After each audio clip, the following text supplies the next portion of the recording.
Hello, everybody. Thank you so much for coming today. We're so excited for this turnout. This is the first Brown Bag Lunch series event, and we're just very excited for this upcoming year.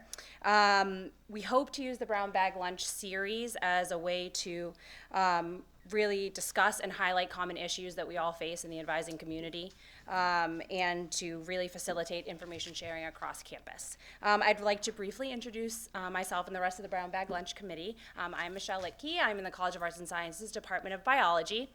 We also have Chris Gilchrist, and she is in the University Service Center. Ellen Peterson, she is in Met College. And finally, Debbie Clare, and she is in Sargent. So without further ado, Debbie, would you like to introduce this theme? Sure. Thank you. Hello. As a faculty or professional advisor, we are often the first person a student turns to when they are in need of speaking with someone. The appointment often begins with a discussion about academics, but usually that's just the tip of the iceberg. And of course, since the student is trusting you to share some very personal matters, you want to honor that confidence. But you also recognize that other professionals need to be pulled in to most fully support this student. So where do you go? We chose the panel sitting here today very carefully because helping a student often requires a number of the services that they provide. They will tell you today what your resources are, how to utilize them efficiently, how they often work in a team to provide support, why your role is so critical in getting students to the services they need. And now I'd like to hand it over to Chris in facilitating what the theme is and what the discussion will be. Thanks, Debbie. So no one person can answer all the questions on today's topic. So we've assembled our guest panel. Today I just want to take a minute to sort of let you know the structure of the session. So we're going to have some panel member introductions, and we're going to talk through some taken from real life scenarios using fake names, of course. And we're going to address some of the questions that you sent us in advance of the session. We want to spend, the first third to half of the session presenting some materials, but we also definitely want to have lots of time at the end for your specific questions. Without further ado, I'd like to ask Carrie Landa to introduce herself, and then we'll go right down the table. Sure. Hi. Is this you here? Okay. My name is Carrie Land. I'm the Interim Director of Behavioral Medicine, which was previously under the direction of Dr. Margaret Ross. Before Interim Director, I was a staff psychologist there. Our office is responsible for being a primary point for a lot of students that are in crisis on our campus. We are 24 hours, 7 days a week, 365 days a year access we have on call, as well as short-term therapy for students who present to our office with a variety of mental health issues or normative developmental stressors.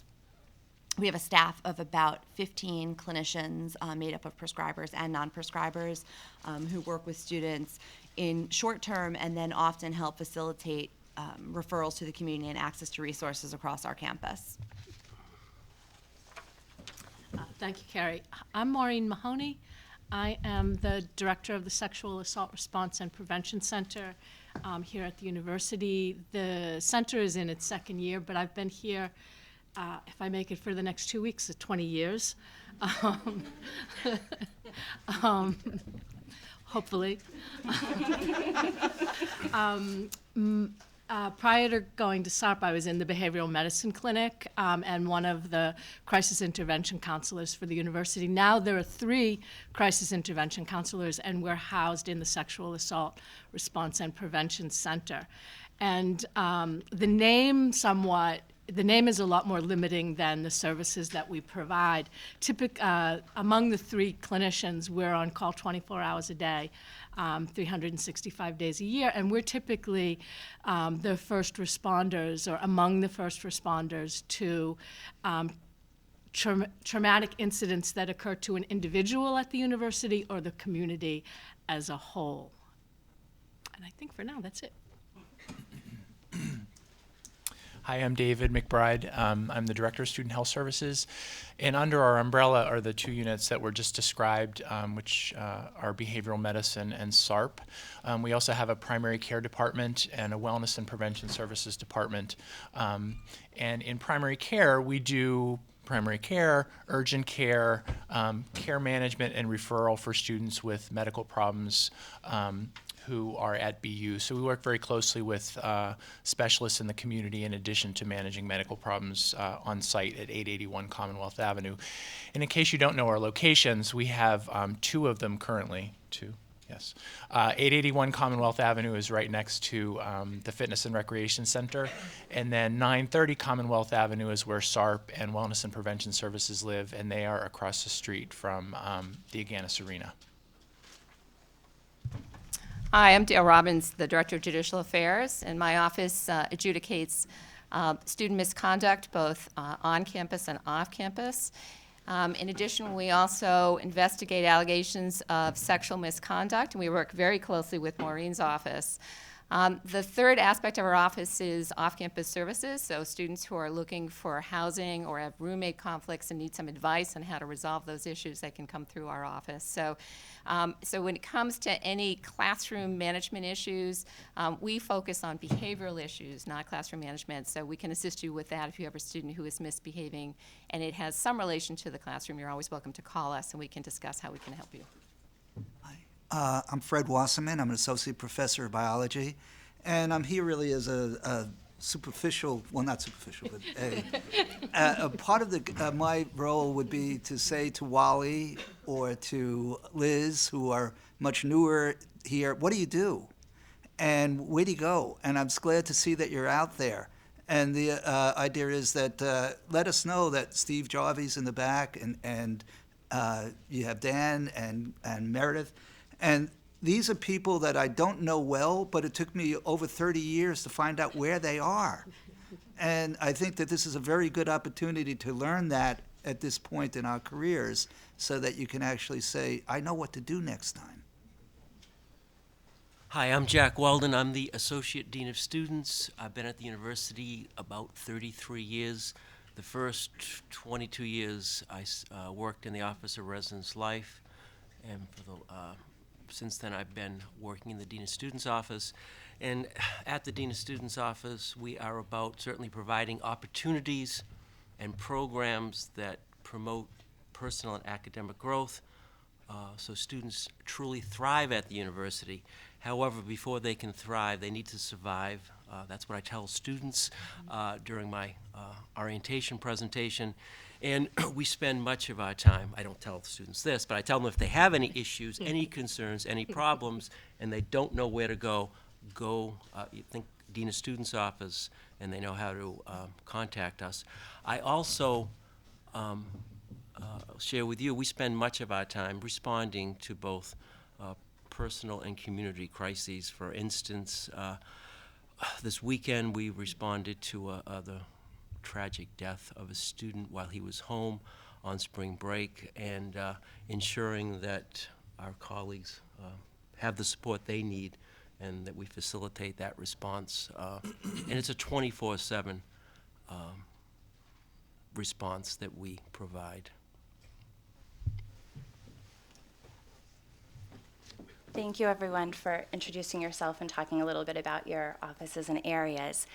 We titled this session, Behavioral Medical Issues, What Do You Do When?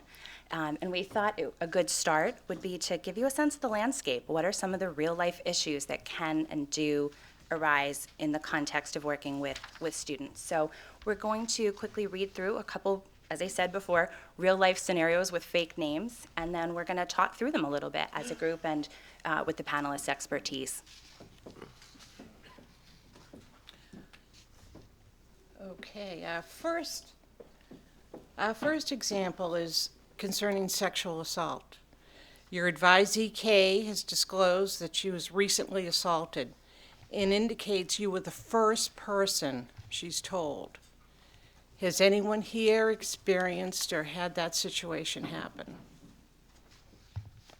If that should come up, would the panel like to address this issue? Maureen probably would be our best. Sure. Actually, most of the calls that I get from faculty members are when a student discloses some type of physical or sexual or emotional assault to them. And I'm always impressed with how well faculty members handle it in terms of recognizing that the student has come to them because they trust them and have a certain relationship with them. And I also think that given that sometimes people can feel overwhelmed with what do I do next? You know, maybe the student doesn't want me to tell anyone. Maybe the student, you know, just wants to give it to, you know, tell me this to, you know, postpone an exam or something like that. And I think that one of the things that I always talk about in our office that we do, and it's our primary responsibility, is to give students good and accurate information. And that in terms of referring a student to us, I think saying, you know, something like, you know, it sounds like what's happened to you is confusing or difficult or overwhelming. These are the people that can tell you what your options are, can help you, guide you through choosing what might work best for you. That I think a lot of students don't realize that they do have options in a situation like this. Most students don't think about, you know, the fact that they can ask a faculty member for an extension on a paper or ask a faculty member to postpone an exam. They obviously don't understand the Commonwealth's legal system. Oftentimes we help students negotiate that. In terms of helping them, advocating for them, giving them good information. We also work closely with Dale's office, the Office of Judicial Affairs, if a student has been assaulted by another BU student. We work with Kim Randall's office if the student has experienced something with a Boston University staff member. We also advocate for BU students who've been physically or sexually assaulted by students at other universities. There are some local schools, Northeastern, Harvard, MIT, come to immediate mind, that allow non-registered students who've been experienced some type of assault by their students to use their internal judicial system. We can also advocate for students with the Office of Residence Life to help them feel safe to if they need to move or have someone else moved. And there's a whole list of, I tend to think of it almost as a diagnostic tree that we can help students work through.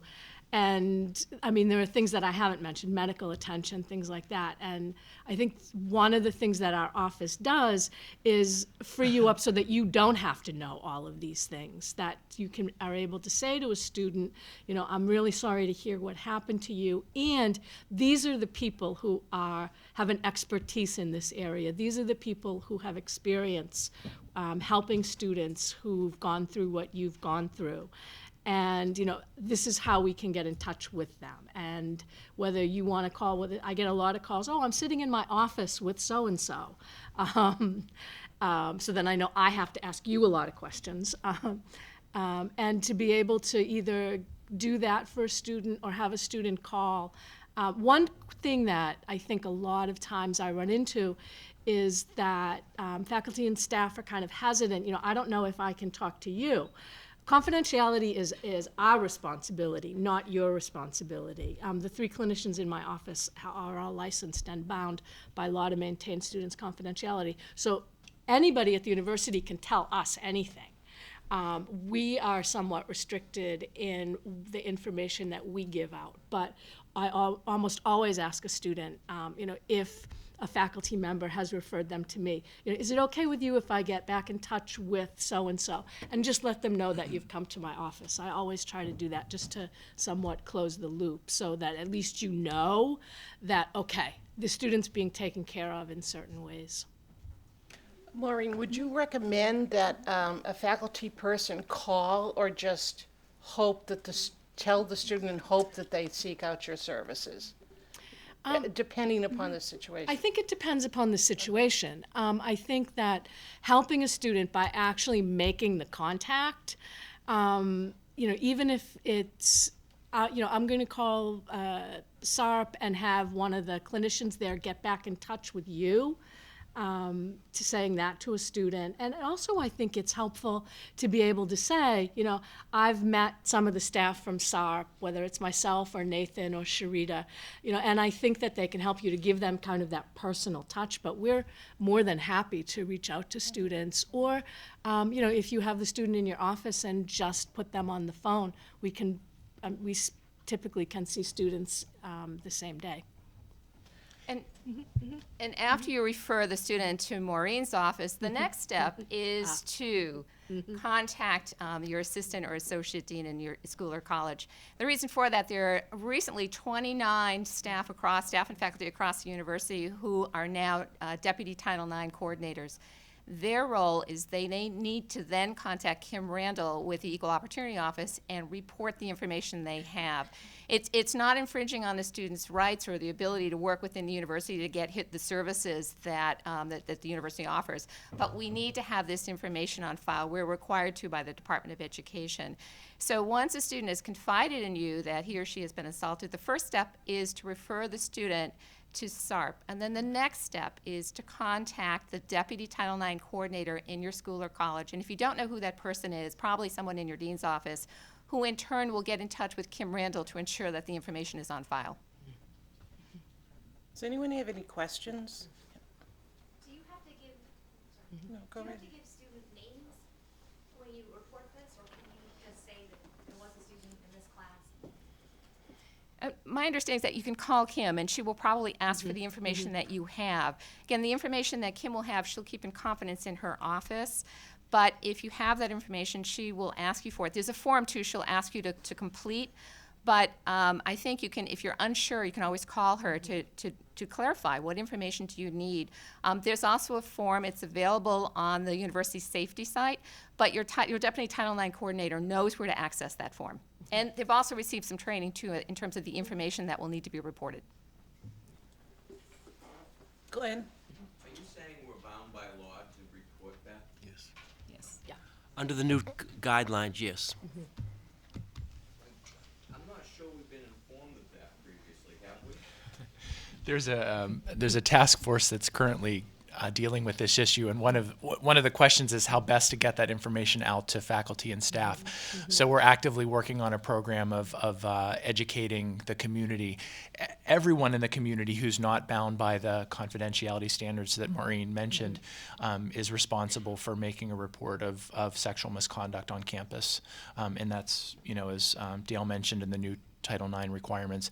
And a number of schools, unfortunately, have been cited by the Department of Education for not appropriately reporting. So there's much more education to come, I think, going forward to really make people aware of that responsibility. And you don't think that might, and I realize law is law, but you don't think that might be an impediment for students reaching out for assistance from faculty and staff, knowing that there's no confidentiality in the discussion? I think it can be, but I also know that one of the things that we strive to do is advocate for students in this process. If students do not want an investigation to happen, we try to mitigate that. And I think it's really important to recognize that the people that are allowed to maintain confidentiality and the difference between confidentiality and privacy, that you can assure a student that you're going to keep the information as private as you can. But unless you're under federal law with Title IX in a counseling role, a medical role, or clergy, then every university employee in the country is required to do this. But Glenn is right. This is really quite new. The office that Maureen Lee starts is only 2 years old. And the beauty of what their office is, they can keep these kind of things confidential. But in fact, we have to report it to either your dean, Steve, or directly to that office. And that has been a change. That I found out a year ago. And Glenn, these guidelines, there's continual guidance from the Office of Civil Rights, the Department of Education.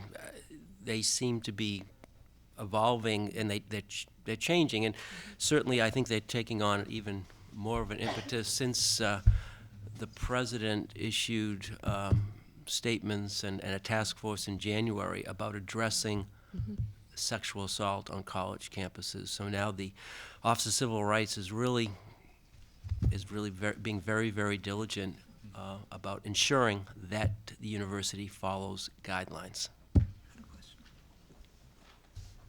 So I was just wondering if in the future this is going to be incorporated into the orientation that HR gives to the new faculty as well as staff. Because it probably should. That's probably the point where you can filter. Yeah, we've talked about that, and and one of the challenges I think at such a big institution is that the orientation that particularly faculty get sometimes is not as inclusive as some of the administrative units. So I think there definitely is a push toward incorporating more of this systemic information into orientation for all staff members. But human resources is well represented on the task force, and I know has that in mind, because the federal government is actually expecting that we provide this training to everyone in the community and that everyone is aware of this responsibility. I'm not quite sure what Title IX is. Obviously, it's a shorthand for probably pages and pages. Is it only sexual assault, or what about this? No. It's all forms of assault, or just sexual? This is a brochure that the task force has come up with. I don't know if anyone's seen it. It has been spread out throughout the university. And Title IX covers sexual assault, sexual harassment, stalking, domestic or dating violence are the things that are covered. And this is a one page that lists pretty much every office in the university that can help with this. And we have that as a handout out on the front table, as well as a helping students in distress brochure as well. Just for your information. Yes. Quick note, and this probably covers some of the other broader issues that will be brought up in this panel, but I'm wondering where the boundaries are with FERPA and what was discussed. Is this an exception from FERPA, or do the boundaries of FERPA sort of stretch throughout the university? Does it mean that we as staff, as faculty, can talk to each other about various student issues generally, or is it not going on? As I understand it, FERPA does, and Chris, you may know about this as well, doesn't limit communication between us as members of the university community. Is that true? Correct. Right. It does to some degree limit our ability to communicate with families unless students consent to that. But you as faculty and staff are not bound to keep those things confidential. And in fact, some of the challenging circumstances over the years that we found is when departments with very good intentions have tried to keep information confidential, and then issues mushroom. And if we had been involved earlier in the process, we sort of look back in retrospect and think we could have helped to contain it better. So that's kind of one of our key points, is communicate earlier rather than later. All right, I think we're going to go to the next. Okay. So, cancer.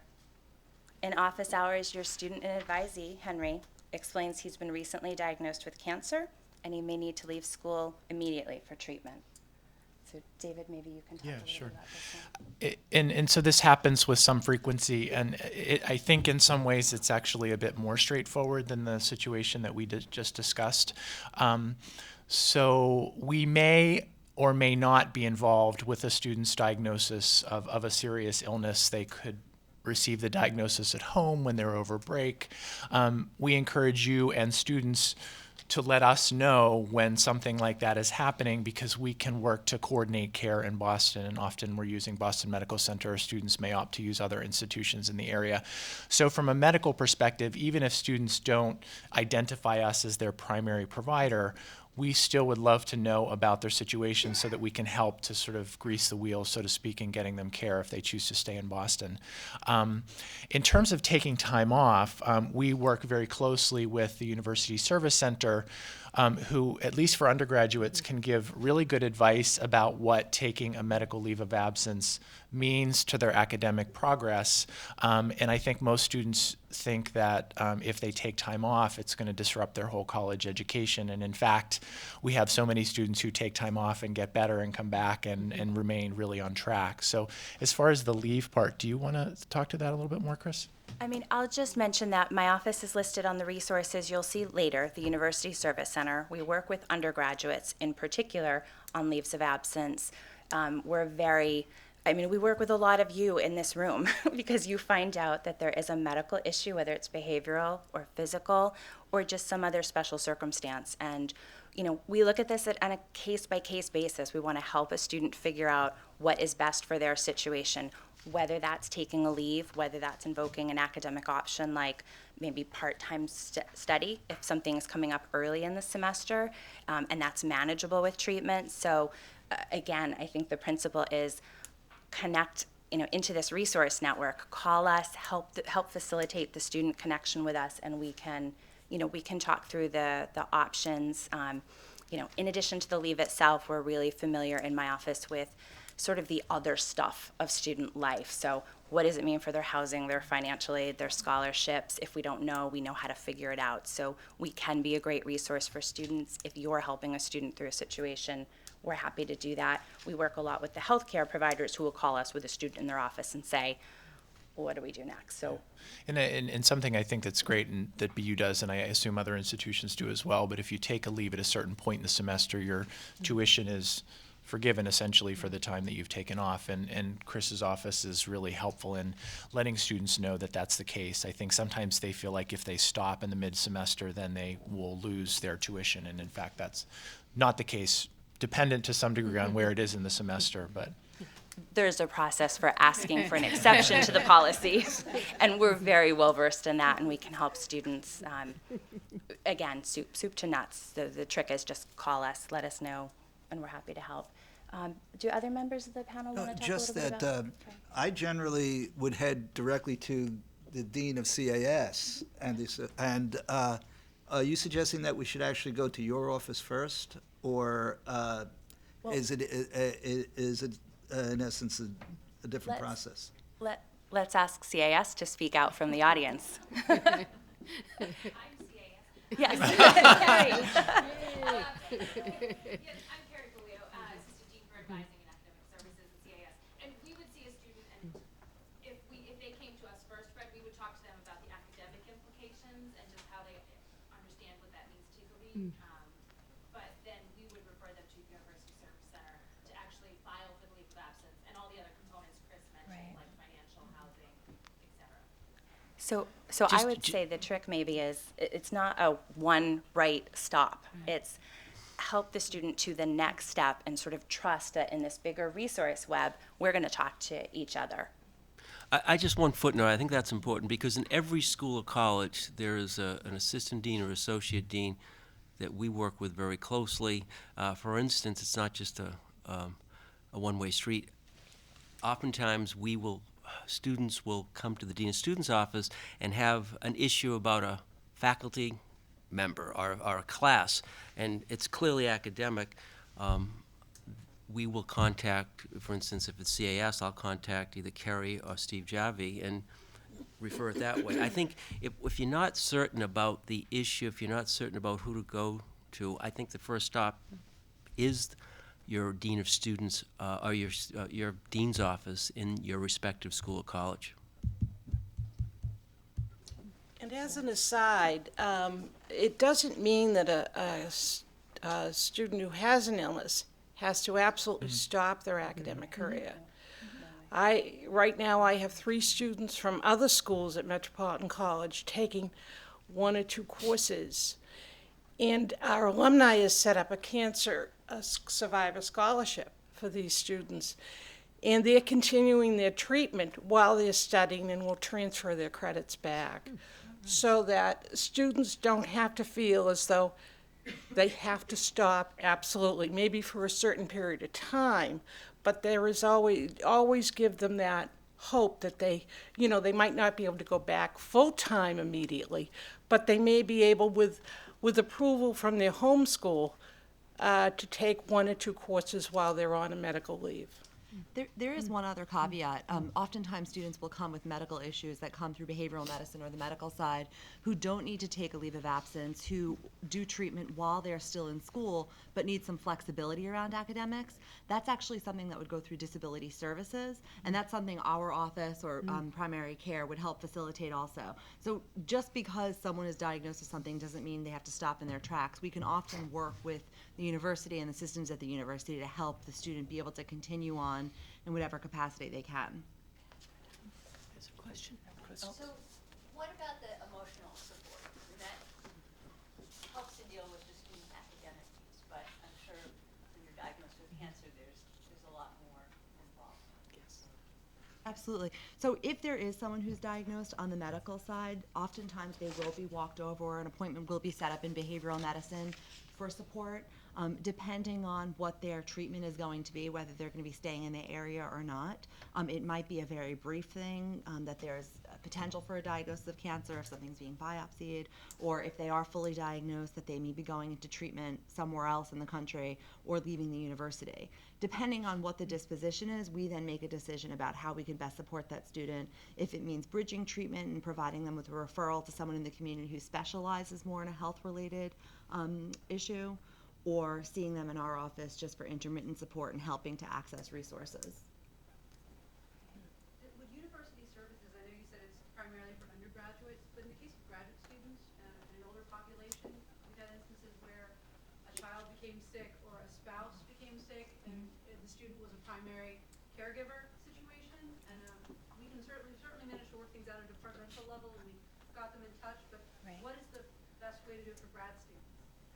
I mean, I think the first step is to be in touch within the graduate unit about is a leave of absence appropriate or not. We're not making exceptions to the refund schedule, sort of looking at financial adjustments if a student's not on a leave.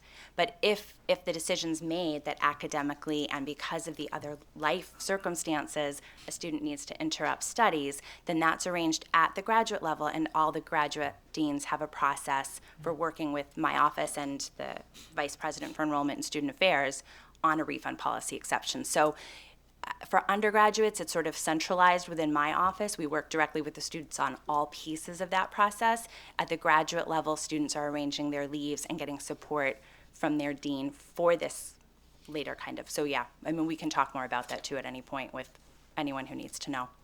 All right. Maybe we'll go. Any other questions? Okay, we'll move on. All right.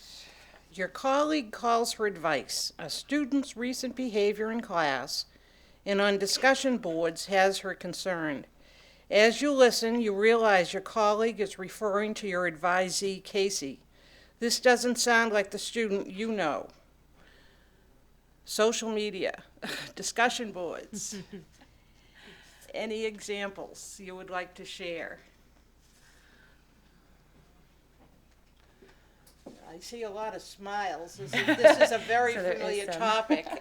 Would anyone in the panel like to address that in Yep. terms of? This is actually something that comes up really frequently. Social media has definitely exacerbated the issue, but it also comes up in papers that students might hand in to a faculty, and the faculty's reading, and the faculty's reading something that sounds a little bit concerning, and conspiracy theory, I think, is something people always go to as something that doesn't sound quite right. My biggest message in everything that I'm going to say right now is do not feel like you need to make the decision on your own if this is a mental health issue or if this someone is just someone being quirky and off kilter. That's what our office is there for, to consult with you and whether or not we need to take this to the next level, whether there needs to be an intervention with behavioral medicine. Oftentimes, we'll get a call during the day. At all points during the day, between 9 and 5, we have clinicians available who are on emergency triage who could help speak with you. Sometimes we get emails forwarded directly or papers forwarded directly. And we'll speak with you about what presented, whether it was something somebody said, someone's behavior in a classroom, something in a paper, something on a blog, something another student might have presented to you that they said via text about the class. So we'll speak through those concerns. If there are any imminent concerns about safety to self or safety to others, we take that very seriously and would, in that moment, probably reach out directly to the student and have them come in, unless the student's sitting there with you, which often happens also. So we've had staff members or advisors or faculty members walk students down to our office directly. In that moment, we do an evaluation, get a sense of what was going on, getting a sense of what they perhaps meant by the statements that they made. Sometimes that results in a higher level of evaluation at an ER, or sometimes that just results with us following up with students in our office to get a sense of what's been going on for them and why they wrote these kind of things and what other stressors that they're managing. For things that are more vague, presentations in classroom, behaviors that are disruptive to other students, which we often hear a lot about, which is very difficult for faculty to manage. I remember one situation earlier this year that there were a lot of concerns about a student and how he was behaving in the classroom. A really important perspective to take on behavior in a classroom, that's a conduct issue. There can be mental health issues related with that. And if our office is pulled in, we will make that decision and help you make that decision. Okay, they need to be seen in our office. But if it's a conduct issue that is disrupting a classroom, that can be brought to the dean of your college, the assistant dean of your college, or through judicial affairs. There are some diagnoses where behavioral outbursts or behavioral aggravations in classrooms are more likely. That we could go through disability services to get some better understanding and have some services set up. Faculty could be more aware of what to expect from the student, better ways to contain the student in the classroom. So there are, depending on what the presenting issue is, there are different resources and different routes that we might take in helping navigate things. And in some instances, it may not be a mental health concern, but a student who is acting out or acting immaturely, they may think it's humorous to post a sexist or racist comment or a homophobic comment. And you always have the option, after you've spoken with your dean's office, to contact my office, Judicial Affairs. We've assisted faculty in having those facilitated conversations because it's another way to get a student's attention and to make it clear to the student that that's unacceptable. That classroom, whether they often will see it as, well, this is how I speak to my peers on Facebook. Can't I use that same language on Blackboard or when I communicate with my peers in the classroom setting? And that is unacceptable, and my office can assist you with that. And we have a process because our assumption is that if this is occurring in your class, it may be occurring in other classrooms. And we often see it with first-year students. So we want to correct that behavior early on so it's not repeated as they continue through the university. Any? Okay. You got a question? Oh, question, yeah.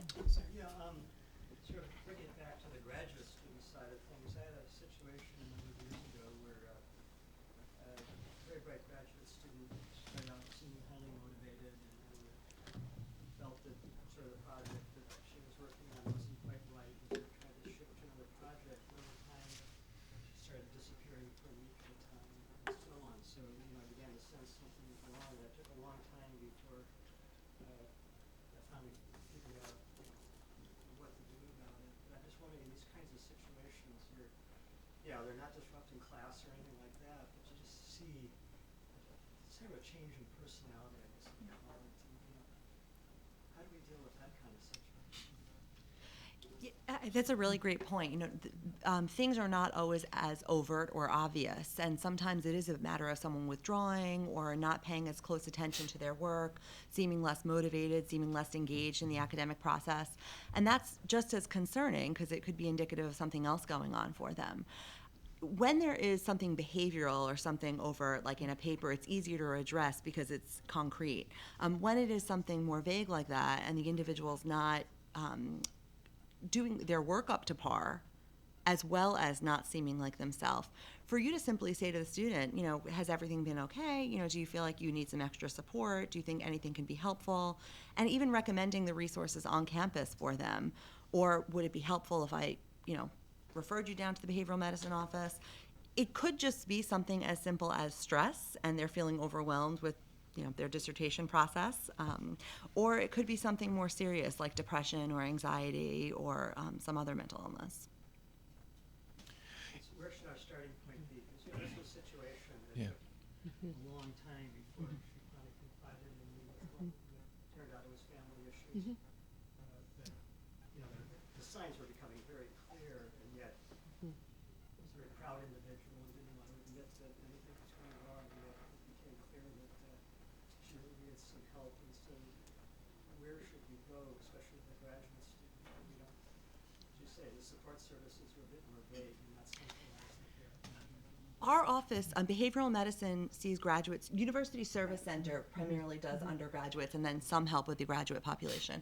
Behavioral medicine sees undergraduates as well as graduate students. So directing them to our office, suggesting it to them. Sometimes it takes multiple suggestions. Unfortunately, someone's not always willing to get help the first time, or even recognizing that they do need help. You mentioned pride, I think, can be difficult for some people to overcome.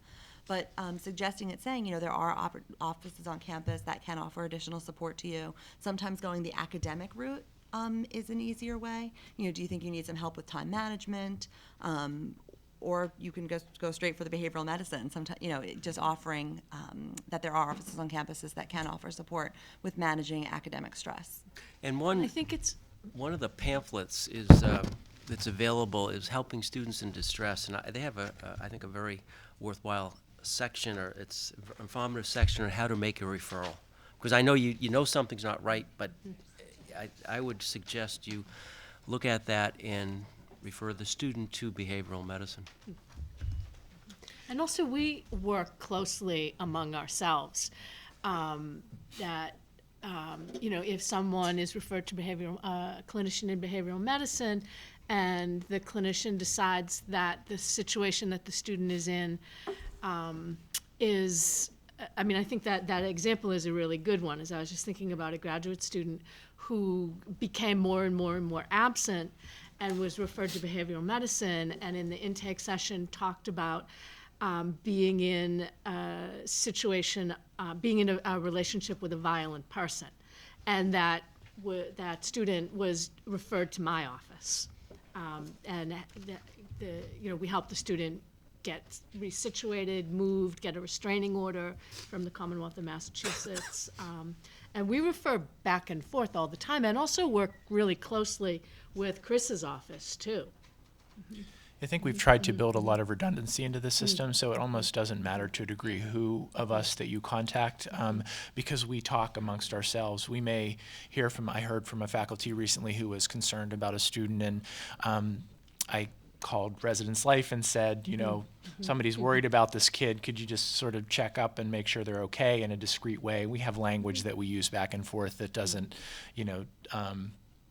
betray the student's privacy, but we sort of know how to turf it in the right direction that the student gets services. Chris, I would just mention that the International Students and Scholars Office also works collaboratively with everybody on the panel, as well as your office and the advising centers, and works both with undergraduates and graduates. And so sometimes when cultural components are part, a student may not feel culturally comfortable going directly to what they see as a behavioral health or mental health provider, where it may be a safer first option to go to ISSO, and we'll push them along in that direction as well.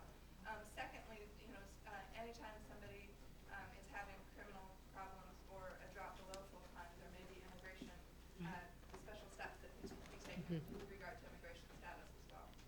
Right. Thank you, Andrea. So, you had mentioned something about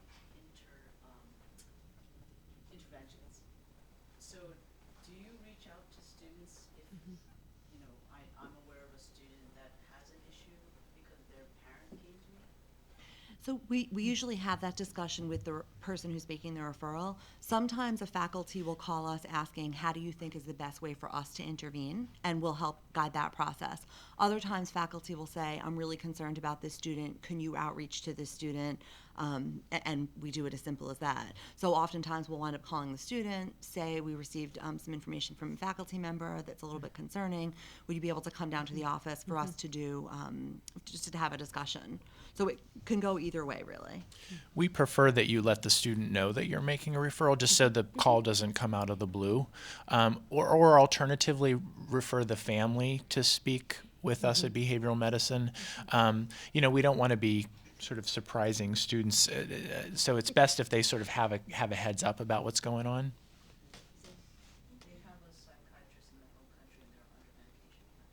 Sort of, the parent came to me, and encouraged their son to come to me, but he hasn't, and he's 18, and so it's sort of. So that would be an instant, I mean, I think as David had said, to refer the parents to us so we can help kind of facilitate the treatment, because if they're being treated in their home country, having a treater here might make sense. To student health services together, I think. Oh, perfect. Perfect. And our clinicians are really used to collaborating with providers in the community, whether it's domestically or internationally, because of the BU population. So that's not something that doesn't, that presents infrequently. Hi, I work in the College of Fine Arts, specifically in the School of Theater, and this is not foreign to us. We deal with this every day because we deal with in class and how personal that work is, and I'm sure you guys know us pretty well by this point. We meet twice a week to discuss the trajectory of students and their personal problems that come up in coursework. We're constantly sending people to you guys, and I just want to thank you for what you do, because I know it's a really difficult job, and you guys are a little overwhelmed, just like everyone, I think. One thing that we've been getting feedback on from the students pretty much across the board is that when they do go to behavioral medicine and health, they do find it difficult to consistently see the same person because of sort of how I think maybe overwhelmed you guys have been. And I'm wondering if there's a way that you guys are approaching how to rectify that, and if at any point there's been any thought to assigning particular people as a liaison to certain colleges, like so that we can have a point person to go to, because every time it seems to change, and that's been a real challenge for our students. So historically, we have had liaisons with each college. It wasn't utilized as much as we anticipated it being, so I think we did away with that program. We do have every day, as I said earlier, a clinician who is available to speak with anybody throughout the university, but you're right, it is always going to be someone different, one of our staff members. Students initially see a therapist for an intake, a therapist or a prescriber, and they're usually assigned to that therapist. The therapist makes a decision as to whether or not that student's going to be staying in-house for short-term treatment or referred out into the community. Because of the numbers of students that access our treatment and because of the number of staff that we have, we can't feasibly keep everybody in-house. And we have kind of our own internal decision process of who we wind up keeping inside, whether it's because of acuity, so if someone is more severely ill and does need kind of a closer set of eyes on them, rather than being referred out to the community. Sometimes insurance issues are what winds up keeping someone in-house. So it's variable who and why we keep people inside. Consistency for in behavioral medicine as opposed to in primary care is really important. The relationship is a pretty crucial part of the work that we do. So having someone consistent is, I think our staff even prefer to have consistency with the patients that they're seeing. If it's a prescriber versus a non-prescriber, that's the only reason I can think of someone being switched. And then the other thing is that we have trainees on a year-to-year basis. So if someone's requiring longer-term treatment, those people are often best served in the community. But if they refuse to go out in the community, then they're kept in-house, and then they're frustrated that their provider might change. So it becomes a Yeah, but I think that's I'd be interested in hearing the specific story, but our process is very specifically that you continue to see the person who did your intake. If it's a counselor, they may refer you for medication evaluation, so you may actually be seeing two people, but it would be very unusual for a single student to be seeing a different mental health provider each time that they came in. Well, the situation that I can think of, if a student uses our on-call system, they're going to speak to the person who's on call, who might schedule them to see the triage person the next day. And if the student can't keep that slot, then they might, if a student works all day on Wednesday, for example, then that might affect who they see. If the staff person, it doesn't, isn't in the office on Wednesdays, but most of the time it's incredibly consistent. Yeah. The other, just thinking of the other reason, we have some staff that are not with us through the summers. They're 9-month positions, yeah. so if someone picks up someone else's We care don't. throughout the summer, they might change. But again, it might be a very specific case. And we're happy to investigate specific situations just to see because we're interested in improving. If you have specific situations, we can always investigate them and see what might have happened. I think it's also just about the student advocating for themselves to make it consistent for themselves. So I think it's also on their. Okay. Hi, a couple of the most complicated settings that I've been involved with, students that I've been involved with, have been kids that have got really horrendous things happening in their family lives, their parents or whatever. And yes, it's got an emotional component because they're feeling like they have to drop out of school to take care of people. Or their mother has cancer, and I had one whose mother had cancer, whose brother was handicapped, and the mother was taking care of him. The mother lost the house, the cars had been repossessed, and this girl was a senior and thought she's gonna have to leave. And it seemed like she needed a social worker almost, or a caseworker who could identify for her all of the resources she needed, that there were some legal things, and she wasn't from Massachusetts even. So, I believe, it's been a while, but I believe I referred her to behavioral medicine in general, but do you guys also, is there some better way to approach, people like this? And it's not that infrequent, it's kind of amazing. Can I just step in for a sec, just in the interest of time? You anticipated our fourth scenario, just the tip of the iceberg, my friend Bree. And I think one of the themes maybe you've heard cropping up is that get someone to one of us, and then we can pull the support web in. And I think what I'd like to do actually, again, because I want to be respectful of people's time, we have the room till later, but I know some people may need to leave, and this is an important point. Dean Weldon, would you mind talking just a little bit about a care team? And I'm going to actually click forward to that slide because I think it's important. Oftentimes, these cases aren't simply, I'm concerned about somebody emotionally. He may be having some mental health issues, and we simply call the hall director, and the hall director walks them down to behavioral medicine, and that's it, and everything's fine. Most of the time, or many times, they're much more complex, and there are a lot of different concerns. Oftentimes legal concerns, what can we mandate, what we can't mandate. So we'll call together what we call a care team. And depending on the issue, some people participate, some people don't. For instance, if we think somebody may be a danger to the community, we will, but we're not sure, we'll not only bring in behavioral medicine, but we'll also bring in the Boston University Police, and they'll do some type of risk assessment, or they'll indicate that is a risk assessment necessary. We're fortunate that we have somebody that works in the Boston University Police Department who is an expert on risk assessment. We'll always bring in somebody from the school or college, either the assistant or associate dean, behavioral medicine, oftentimes Maury Mahoney's shop. More often than not, if it's a complicated situation, we'll have somebody from the general counsel's office, University Service Center, dean of students office, oftentimes residence life. When we have concerns about somebody in residence life, that makes it so much easier to address. The graduate students don't live on campus.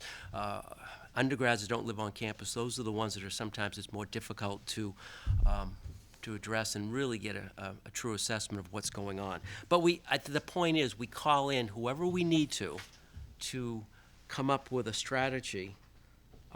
If it's something dealing with academic accommodations or psychiatric disabilities, we'll bring in disability services.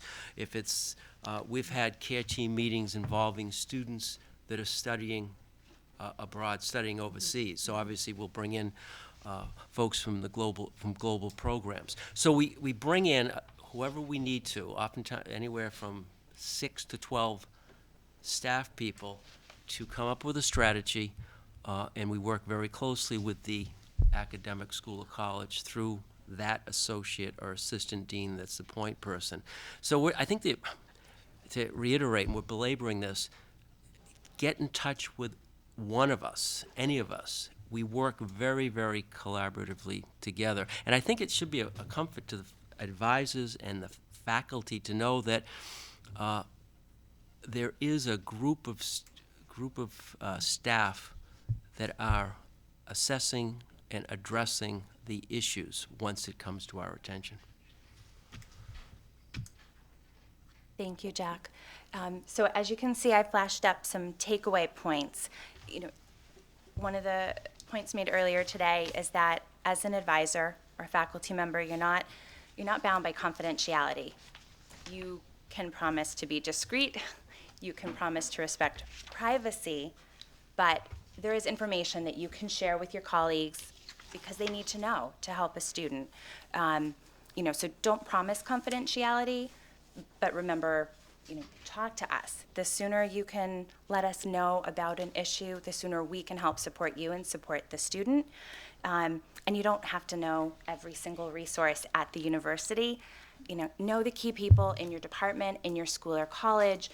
You saw quickly flash up before some of the important phone numbers, office names, resources across the university. Get in touch with one of us. We work together. We'll help get you connected, get the student connected. I guess if the panelists want to answer a few more questions, but I do want to be respectful of time and just mention if you need to leave because it's 1 o'clock, we have resource materials on the table outside. We also will send out the PowerPoint to everybody who RSVP'd if you're interested, so don't worry if you couldn't read everything that was on the screen. And we videoed, so we should also have that available for you. Oh, and I do just want to click up on the screen, and this is part of the, we want to thank our panelists, and thank you. And next month, disability services and academic accommodations, so please, if you're interested in that topic, come on back. It would be amazing.